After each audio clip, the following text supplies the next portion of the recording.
Hi, hello, it's me Priya Hari Prasad. Welcome to the world of economics and welcome to my channel. Hope that you all are doing good.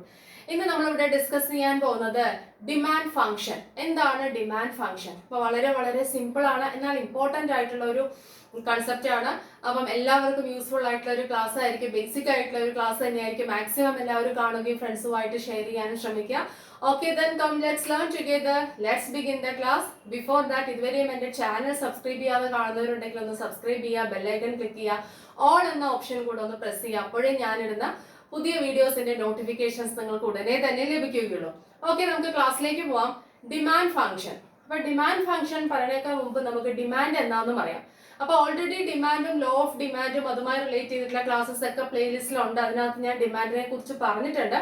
അപ്പം എങ്കിലും നമ്മൾ demand function പറയുമ്പോൾ demand എന്താന്ന് പറയാതെ നമുക്കൊരു introduction കൊടുക്കാതെ അത് explain ചെയ്യാൻ കഴിയില്ല. നിങ്ങൾ എക്സാമിനും അതേപോലെ തന്നെ ചെയ്യണം. ഓക്കെ, അപ്പം എന്താണ് ഡിമാൻഡ്? നമുക്കറിയാം, demand is a desire backed by ability to pay and willingness to pay. Demand എന്ന് പറയുന്നത് ഒരു ഡിസയർ ആണ്, അല്ലെ? നമുക്കൊരു സാധനത്തോടുള്ള ഒരു ആഗ്രഹം, ആവശ്യമാണ്. ഓക്കെ, ദെൻ ബാക്ക്ഡ് ബൈ, അത് എന്തോടുകൂടിയുള്ള ആവശ്യമാണ്, ആഗ്രഹമാണ്? Ability to pay and willingness to pay. ആ സാധനം വാങ്ങിക്കാനുള്ള എബിലിറ്റി, കഴിവ് നമ്മളുടെ അടുത്ത് ഉണ്ടാവണം, അല്ലെ? എന്ന് വെച്ചാൽ അത് പേ ചെയ്യാനുള്ള എമൗണ്ട്, അല്ലെ? ദെൻ വില്ലിംഗ്നെസ് ടു പേ, അത് പേ ചെയ്യാനുള്ള മനസ്സും ഉണ്ടാവണം. വെറുതെ നമുക്ക് എമൗണ്ട് കയ്യിലുള്ളത് കൊണ്ട് കാര്യമായില്ല, അത് പേ ചെയ്യാനുള്ള മനസ്സും നമുക്ക് ഉണ്ടാവണം. അപ്പൊ ഒരു സാധനത്തോടുള്ള ആഗ്രഹമാണ് ഡിമാൻഡ് എന്ന് പറയുന്നത്. എന്തോടുകൂടി ആഗ്രഹം എന്ന് എടുത്തു പറയണം? അത് പേ ചെയ്യാനുള്ള കഴിവും മനസ്സും നമുക്ക് ഉണ്ടാവണം, അല്ലെ? Ability to pay and willingness to pay നമുക്ക് ഉണ്ടാവണം. ഓക്കെ, അപ്പൊ ഇത് രണ്ടോടും കൂടി ഒരു സാധനം ആവശ്യപ്പെടുകയാണെങ്കിൽ നമുക്ക് അതിനെ ഡിമാൻഡ് എന്ന് പറയാം. ഓക്കെ, വെറുതെ നമുക്കിപ്പോ ഇവിടെ ഇരുന്നോണ്ട് ഒരു സാധനം ആവശ്യമാണെന്ന് പറഞ്ഞാൽ അത് ഡിമാൻഡ് ആവില്ല. അത് റെഡി ആയിട്ട് പേ ചെയ്യാൻ, അതിന് കറക്റ്റ് എത്ര എമൗണ്ട് ആണോ അത് പേ ചെയ്യാൻ നമ്മുടെ കയ്യിൽ ഉണ്ടാവണം. ആ കപ്പാസിറ്റി നമ്മുടെ കയ്യിൽ ഉണ്ടാവണം, അതിനുള്ള മനസ്സും നമ്മുടെ കയ്യിൽ ഉണ്ടാവണം. ഓക്കെ, അതാണ് ഡിമാൻഡ്. ഇനി നമുക്ക് എന്താണ് ഡിമാൻഡ് ഫംഗ്ഷൻ എന്ന് ഡയറക്റ്റ് ആയിട്ട് എക്സ്പ്ലെയിൻ ചെയ്യാം. Okay, demand function is a functional relationship between demand for a commodity and its determinants.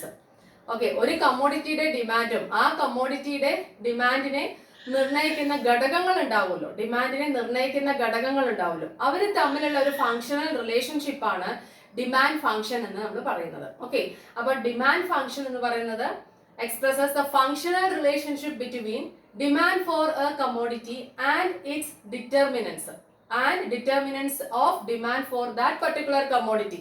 ഒരു കമ്മോഡിറ്റിയുടെ ഡിമാൻഡും ആ കമ്മോഡിറ്റിയുടെ ഡിമാൻഡിനെ നിർണ്ണയിക്കുന്ന കുറച്ച് ഘടകങ്ങൾ ഉണ്ടാവുമല്ലോ. ഡിറ്റർമിനൻസ് എന്ന് പറഞ്ഞാൽ എന്താ? നിർണ്ണയിക്കുന്ന ഘടകങ്ങൾ. ഇവര് രണ്ടുപേരും തമ്മിലുള്ള ഫങ്ഷണൽ റിലേഷൻഷിപ്പ് ആണ് എന്തെന്ന് പറയുന്നത്? ഡിമാൻഡ് ഫംഗ്ഷൻ എന്ന് പറയുന്നത്, അല്ലെ? ഞാനിവിടെ എഴുതിയിട്ടുണ്ട് സിമ്പിൾ ആയിട്ട്, functional relationship between demand and it's determinants. ഒരു സാധനത്തിന്റെ ഡിമാൻഡ്, ചോദനം, ആ ചോദനത്തിനെ നിർണ്ണയിക്കുന്ന, ഡിമാൻഡിനെ നിർണ്ണയിക്കുന്ന ഘടകങ്ങൾ, ഇവര് രണ്ടുപേരും തമ്മിലുള്ള ഫങ്ഷണൽ റിലേഷൻഷിപ്പ് ആണ്. ഓക്കെ, അപ്പം ഇവിടെ നമുക്ക് ഇങ്ങനെ എഴുതാം, Q is equal to F of P, Y, T, P, R, etc. Okay, Q is equal to F of P, Y, T, P R എന്ന് എഴുതാം. ഇങ്ങനെയാണ് ഡിമാൻഡ് ഫംഗ്ഷൻ നമ്മൾ എഴുതുന്നത്. ഇവിടെ ക്യൂ എന്ന് പറയുന്നത് quantity demanded of that particular commodity. നമ്മുടെ ഏത് കമ്മോഡിറ്റിയുടെ കാര്യമാണോ പറയുന്നത് അതിന്റെ ക്വാണ്ടിറ്റി ഡിമാൻഡഡ് ആണ് ക്യൂ എന്ന് നമ്മളിവിടെ പറയുന്നത്. ദെൻ പി എന്ന് പറയുന്നത് പ്രൈസ് ഓഫ് ദാറ്റ് കമ്മോഡിറ്റി. ആ കമ്മോഡിറ്റിയുടെ പ്രൈസ് ആണ് ഇവിടെ പി എന്ന് നമ്മൾ പറയുന്നത്. ദെൻ വൈ എന്ന് പറയുന്നത് ഇൻകം ഓഫ് ദ കൺസ്യൂമർ, അതായത് ആ കമ്മോഡിറ്റി വാങ്ങിക്കുന്ന കൺസ്യൂമറുടെ ഇൻകം, അല്ലെ? അപ്പം വൈ എന്ന് പറയുന്നത് എന്താണ്? Income of the consumer. Then അതേപോലെ തന്നെ ടി എന്ന് പറയുന്നത് tastes and preferences of the consumer, കൺസ്യൂമറുടെ ടേസ്റ്റും പ്രിഫറൻസും, അല്ലെ? ടേസ്റ്റും പ്രിഫറൻസും കൺസ്യൂമറുടെ. അതേപോലെ തന്നെ പി ആർ എന്ന് പറയുന്നത് പ്രൈസ് ഓഫ് റിലേറ്റഡ് ഗുഡ്സ്, അതായത് സബ്സ്റ്റിറ്റ്യൂട്ട് ഗുഡ്സ് ഉണ്ടാവും, കോംപ്ലിമെന്ററി ഗുഡ്സ് ഉണ്ടാവും, അങ്ങനെ.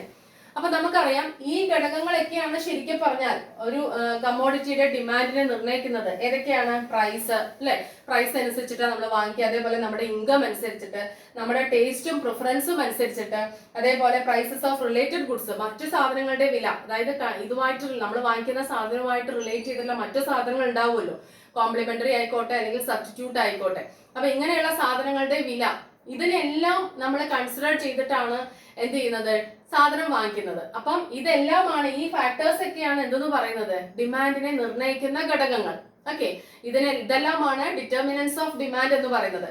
അപ്പം ഇതിന്റെ എല്ലാം ഫംഗ്ഷൻ ആണ് എന്തെന്ന് പറയുന്നത്? ഡിമാൻഡ് എന്ന് പറയുന്നത്, ഒരു കമ്മോഡിറ്റിയുടെ ക്വാണ്ടിറ്റി ഡിമാൻഡ് എന്ന് പറയുന്നത്. അപ്പൊ Q is equal to F of P, Y, T, P, R, etc. ഇതാണ് ഡിമാൻഡ് ഫംഗ്ഷൻ എന്ന് പറയുന്നത്. Q എന്ന് പറയുന്നത് ക്വാണ്ടിറ്റി ഡിമാൻഡും P price, Y income, T taste and preferences, price of related goods. Okay, അപ്പം ഒരു കമ്മോഡിറ്റി നമ്മൾ വാങ്ങിക്കണമെങ്കിൽ അതിന്റെ പ്രൈസും നമ്മുടെ ഇൻകം, നമ്മുടെ ടേസ്റ്റ് പ്രിഫറൻസും റിലേറ്റഡ് ഗുഡ്സിന്റെ പ്രൈസസ് ഇതിനെല്ലാം ആശ്രയിച്ചിട്ടല്ലേ നമ്മൾ സാധനങ്ങൾ വാങ്ങിക്കുക. അപ്പൊ ഇതെല്ലാമാണ് ഡിമാൻഡിനെ നിർണ്ണയിക്കുന്നത്. അപ്പം ഇതാണ് these are the determinants of demand. Okay, ഒരു പർട്ടിക്കുലർ കമ്മോഡിറ്റിയുടെ ഡിമാൻഡിനെ നിർണ്ണയിക്കുന്നത് ഈ ഘടകങ്ങളൊക്കെയാണ്. അപ്പം ഇതിന്റെ എല്ലാം ഫംഗ്ഷൻ ആണ് ഡിമാൻഡ്. ആ കമ്മോഡിറ്റിയുടെ, ഇത് കമ്മോഡിറ്റിയുടെ കാര്യമാണോ പറയുന്നു, അതിനെ നിർണ്ണയിക്കുന്ന ഈ ഘടകങ്ങളുടെ എല്ലാം ഒരു ഫംഗ്ഷൻ ആണ് ഡിമാൻഡ്. ക്വാണ്ടിറ്റി ഡിമാൻഡ്, അളവ്, മനസ്സിലായി, ഡിമാൻഡിന്റെ അളവ്. അതാണ് ഡിമാൻഡ് ഫംഗ്ഷനിൽ നമ്മൾ ഇവിടെ പഠിക്കുന്നത്. ഇനി പ്രൈസ് ഓഫ് റിലേറ്റഡ് ഗുഡ്സിൽ ഞാൻ പറഞ്ഞു സബ്സ്റ്റിറ്റ്യൂട്ട് ഗുഡ്സും കോംപ്ലിമെന്ററി ഗുഡ്സും. എന്താ സബ്സ്റ്റിറ്റ്യൂട്ട് ഗുഡ്സ്? പകരം വെക്കാൻ കഴിയുന്ന സാധനം. ടീ ആൻഡ് കോഫി, ടീക്ക് പകരം കോഫി, കോഫിക്ക് പകരം ടീ, അങ്ങനെ നമ്മൾ എന്ത് ചെയ്യാറുണ്ട്? പകരം വെക്കാറുണ്ട് അല്ലെ. ഏതിനാണോ വില കൂടുതൽ അതിനനുസരിച്ചിട്ട് വില കൂടിയതിൽ നിന്നും വില കുറവിലേക്ക് നമ്മൾ ഷിഫ്റ്റ് ചെയ്യും.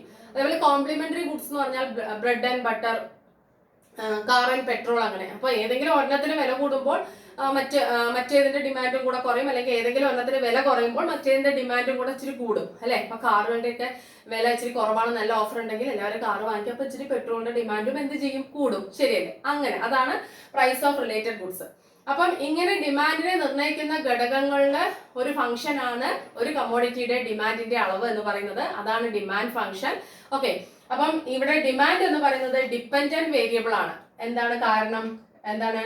ഈ ഫാക്ടേഴ്സിനെ എല്ലാം ഡിപ്പെൻഡ് ചെയ്തുകൊണ്ടാണ് ഡിമാൻഡ് നിൽക്കുന്നത്. അതുകൊണ്ട് ഡിമാൻഡ് ഡിപ്പെൻഡന്റ് വേരിയബിളും ഈ ഫാക്ടേഴ്സ് ഇതെല്ലാം എന്താണ്? ഇൻഡിപെൻഡന്റ് ആണ്. ഈ ഫാക്ടേഴ്സ് ഒക്കെ, ഈ ഡിറ്റർമിനൻസ് എന്താണ്? ഇൻഡിപെൻഡന്റ് വേരിയബിൾസ് ആണ്.